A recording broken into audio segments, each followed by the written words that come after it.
शांति। ओम शांति। आज बाबा कहते हैं जैसे बड़े आदमी कहीं जाते हैं तो वह उनके पास कोई आते हैं तो खाली हाथ नहीं जाते। बड़े आदमी कहीं जाते हैं तो भी कुछ लेकर जाते हैं, उनके पास कोई आता है तो भी, कहने का मतलब कि खाली हाथ नहीं भेजते हैं, है ना। तो आप सब भी बड़े ते बड़े बाप के बच्चे, बड़े ते बड़े हो ना। हमारे पास भी कोई आए तो खाली हाथ नहीं जाए। खाली हाथ नहीं जाए का मतलब ये नहीं कि हम उसको पैसा कौड़ी धन दौलत देकर भेज दें, है ना। कहने का मतलब बाबा क्या कह रहा है, कभी भी किसी भी ब्राह्मण आत्मा से व किसी से भी मिलते हो तो कुछ देने के लिए, देने के बिना कैसे मिलेंगे। हर एक को शुभ भावना शुभकामना की गिफ्ट सदा देते रहो, यही हमें देना है। क्या हम लोग मिलते हैं तो क्या बोलते हैं, मतलब अंदर अंदर दुआ चलता है ना, आप सदा खुश रहें, स्वस्थ रहें, आपका सब कुछ ठीक हो, आपका पुरुषार्थ आगे आप नंबर 1 पहुँचे, सबके लिए यही दुआ करते हैं ना। तो इसीलिए बाबा कहते हैं शुभ भावना शुभकामना की गिफ्ट सदा देते रहो। विशेषता दो और विशेषता लो, मतलब अपने कर्मों द्वारा अपनी विशेषता को दूसरे को दिखाना है ताकि वो उस विशेषता को धारण कर सके। और दूसरे के जो मिला है हमसे, हर आदमी में कोई ना कोई गुण, कोई विशेषता होता है, तो वो हमें धारण कर लेना। मतलब हर स्थिति में लेना देना चलते रहना चाहिए, लेकिन इसमें कुछ गलत है क्या। गुण दो और गुण लो। गुण देना है कैसे और लेना है कैसे, हमें अपने कर्मों द्वारा उसको अपने गुण प्रत्यक्ष कराने हैं। वो मेरा गुण देकर गुण चुरा लेगा, उसका गुण देकर हमें गुण चुरा लेना है। ऐसी गॉडली गिफ्ट सभी को देते रहो, है ना। क्योंकि हम क्या करते थे, जैसे यहीं से है, यहीं से सब कुछ ब्राह्मण जीवन में जो हम करके गए हैं ना, वही सब चीज़ स्थूल रूप में हो रहा है। मेरे घर कोई आता है तो कुछ न कुछ उसको गिफ्ट देते हैं, किसी के घर जाते हैं तो कुछ न कुछ, देखिए मिठाई का डिब्बा लेकर जरूर जाते हैं, मुंह मीठा कराने के लिए। जहाँ जा रहे हैं, पहले तो नियम था कि नींबू लेकर कहीं नहीं जाना है, अचार लेकर रिश्तेदारी में नहीं पहुँचना है, रिश्तों में खटास आ जाएगा। तो ये स्थूल चीज़ें, लेकिन हम कहीं भी जाएंगे अच्छी भावना के साथ जाएंगे, शुभ भावना शुभ कामना लेकर जाएंगे तो रिश्ते अच्छे होंगे ना, और ही रिश्ते अच्छे होंगे। तो इसीलिए बाबा कहते हैं हम ब्राह्मण बच्चे कोई ऐसा स्थूल गिफ्ट लेकर नहीं जाते, हम शुभ भावना शुभ कामना अपने अंदर अच्छे वाइब्रेशन के साथ जाते हैं। तो बाबा कहते हैं चाहे कोई किसी भी भावना व कामना से आए, लेकिन आप शुभ भावना की गिफ्ट दो। कोई अपना भावना कैसा भी रख रहा है, ये उसकी बीमारी है। हम क्या करते हैं, उसकी बीमारी देखते ही हम बीमार हो जाते हैं। ये कैसा संक्रमण का रोग लग जाता है। वो क्रोध में आया, हम तुरंत उसका क्रोध ले लिए, हम भी बीमार हो गए। एक शिवानी दीदी सुना रही थी ना कि मतलब नर्स लोगों का एक हो रहा था, जिसमें सबसे बात कर रही थी, तो बोली कि क्रोध नहीं करना है। तो एक नर्स बोली कि हमारे जो डॉक्टर हैं वो बहुत क्रोध करते हैं। तो शिवानी दीदी बोली कि ठीक है क्रोध करते हैं, जो भी मतलब बीमार लोगों के साथ डॉक्टर कैसे क्रोध करते होंगे। मरीज चिड़चिड़ाता है थोड़ा सा, मरीज क्योंकि बीमार बहुत दिनों से है, तो वो आप लोग बोले नहीं डॉक्टर ही बहुत चिड़चिड़ापन करता है। तो बोला मरीजों के साथ आप लोगों का बिहेवियर कैसा है। तो बोला हम लोग का अच्छा है, क्योंकि जानते हैं ये बीमार है, अब बीमार है इसलिए उनके साथ हम अच्छा ही बिहेव करते हैं, क्योंकि वो तो बीमार है, लाचार है ना। तो बोले डॉक्टर के साथ भी वैसा ही बिहेव कीजिए, वो भी बीमार है, क्रोध कर रहा है, बेवजह क्रोध कर रहा है तो बीमार ही है ना। तो उसको हम बीमार जैसा अगर ट्रीट करेंगे तो हमको दुख नहीं लगेगा। तो वो नर्स ज्ञान सुनकर गई, और अगली बार फ़ोन की ना तो बोली कि फिर उसी तरह डॉक्टर ने गुस्सा किया, लेकिन इस बार मुझे गुस्सा नहीं आया, क्योंकि मेरे मन में एक ही संकल्प था कि ये बीमार है। लेकिन एक और अच्छा संकल्प आया, रहम का भावना, कि हम इसके लिए क्या करें कि इसका बीमारी ठीक हो जाए। जैसे और सब मरीज के बारे में रहता था ना विचार कि सब ठीक हो जाए, और ये बीमार है इसलिए चिड़चिड़ापन है इनके अंदर, रहम का भावना रहता है। वो गुस्साते हैं तो भी गुस्सा नहीं आता, क्योंकि लगता है। तो उसी तरह वो डॉक्टर रहने से क्या होगा, अगर वो क्रोध कर रहा है, अपने आप को डिस्टर्ब कर रहा है, तो वो तो खुद भी बीमार है।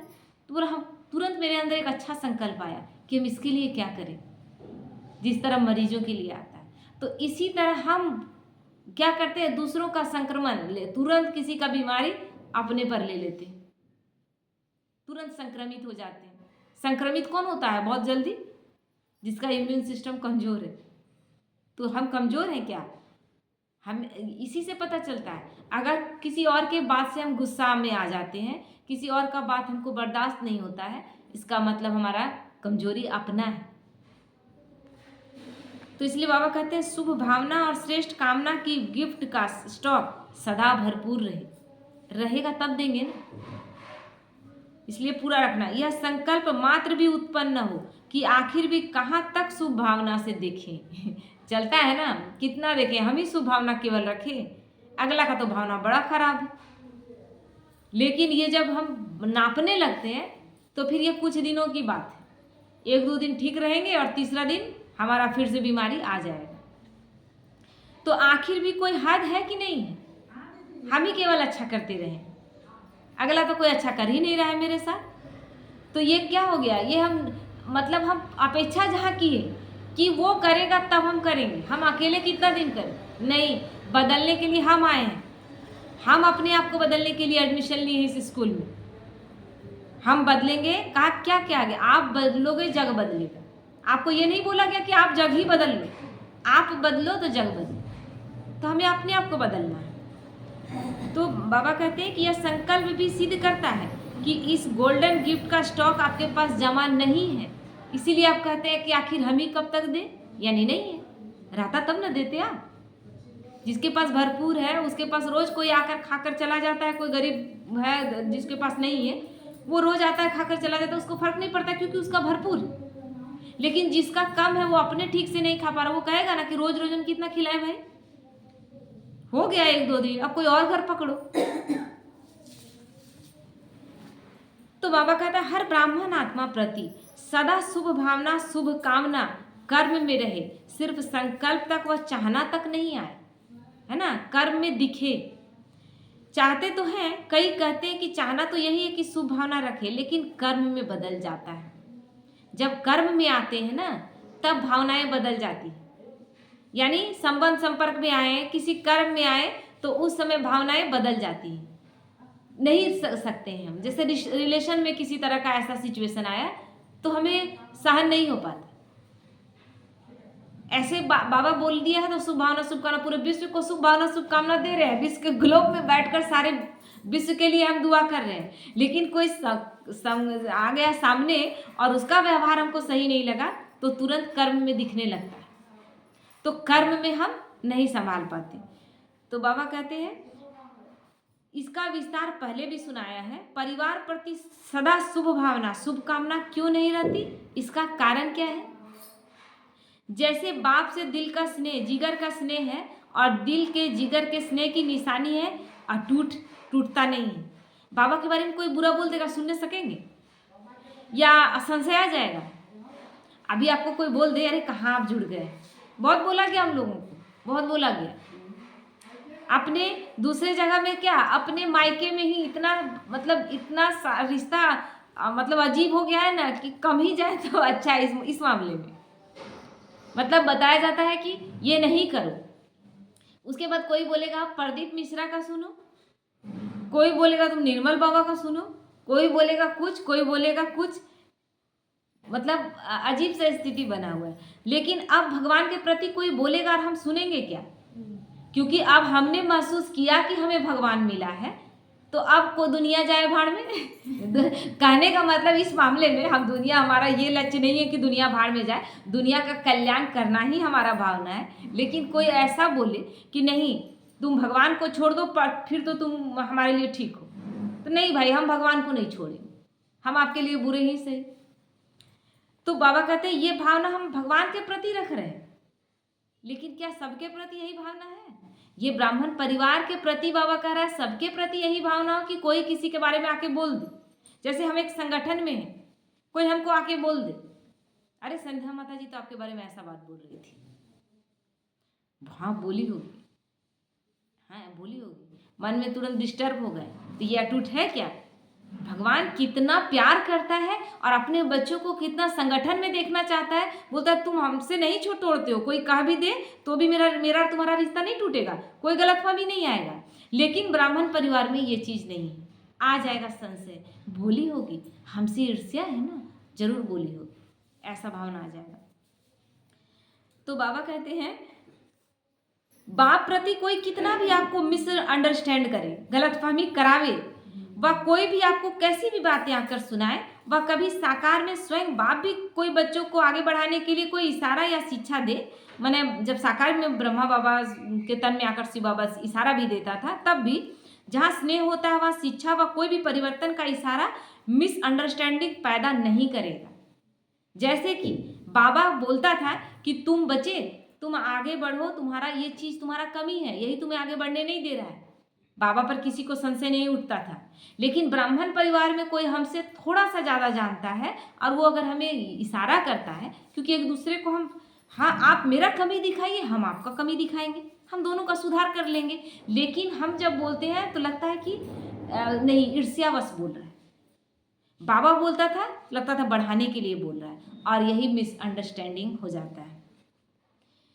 तो सदैव यही भावना रहती व रही है कि बाबा जो कहता है उसमें कल्याण है। बाबा के लिए ये बात रहता है। कभी स्नेह की कमी नहीं हुई और ही अपने को बाप के दिल के समीप समझते रहे कि यह अपनापन का स्नेह है। इसको कहते हैं दिल का जिगरी स्नेह, कि भगवान ने कोई इशारा दिया, कोई कमी भी बताया तो हम सुधारने की कोशिश करते हैं। ये प्यार है, ना कि भगवान से हम रूठ जाएं। भगवान हमें इतने बच्चे हैं, भगवान को हमें मिले थे, हम मेरे में ही कमी है, ऐसा तो नहीं बोलते हैं, तुरंत सुधारने की कोशिश करते हैं। तो इसको कहते हैं दिल का स्नेह। भावना, ये जिगरी स्नेह जो है वो भावना को परिवर्तन कर देता है। बाप के प्रति स्नेह की निशानी, सदा ही बाप ने कहा और हाजी किया। ऐसे ब्राह्मण परिवार के प्रति सदा ही ऐसा दिल का स्नेह रहे। बाबा क्या कह रहा है? जो बाप के प्रति स्नेह है वही ब्राह्मण आत्माओं के प्रति स्नेह हो।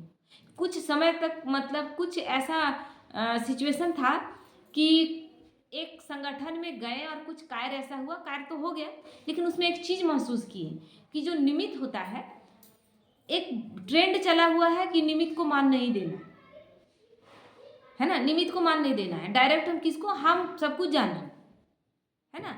और क्या है कि मतलब उसके बारे में गलत सलत बोलना भी, जैसे कि वो सबसे ज़्यादा वही जानती है क्या, ये भावना आ गया था।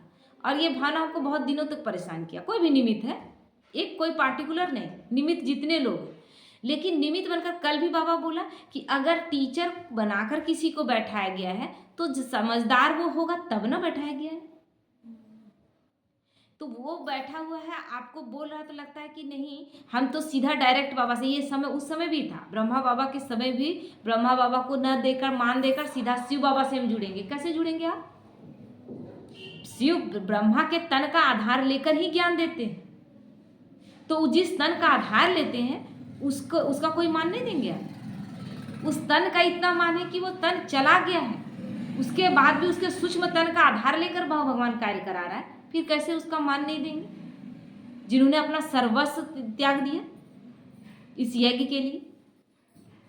तो ये भावना नहीं, बाबा कहते तो ये ब्राह्मण परिवार में ही होता है। कोई कुछ बता रहा है तो आपको लगता है कि नहीं, कोई ईर्ष्यावश बोल रहा है, या यही सब जानता है सब कुछ। क्या हम नहीं जानते हैं? क्योंकि आजकल क्या हो गया कि यूट्यूब से हम बहुत कुछ पढ़ रहे हैं, सुन रहे हैं, क्लास देख रहे हैं, समझ रहे हैं, तो हमको लगता है हम बहुत कुछ आता है। तो ये क्या है? ये भावना नहीं होना चाहिए। ये भावना अगर है ब्राह्मण आत्माओं के प्रति तो आपको बाप से प्यार नहीं है। बाबा क्लियर बोला है, किसी एक भी ब्राह्मण आत्मा के प्रति आपके मन में या तो सम्मान की भावना कम है या प्रेम की भावना कम है, यानी भगवान से उतना ही कम है। क्योंकि आप सबके 2 बच्चे 3 बच्चे सबके हैं ना, अगर बच्चे आपस में लड़े, आपसे प्यार करें, आपको ये प्यार पसंद आएगा क्या? किसी को पसंद आएगा? दोनों एक दूसरे के प्रति थोड़ा सा भी गलत भावना रखता है। आपसे बड़ा बेटा आकर शिकायत करता है, फिर छोटा बेटी आकर शिकायत करती है उसके बारे में, उसके बारे में, कैसा लगेगा आपको?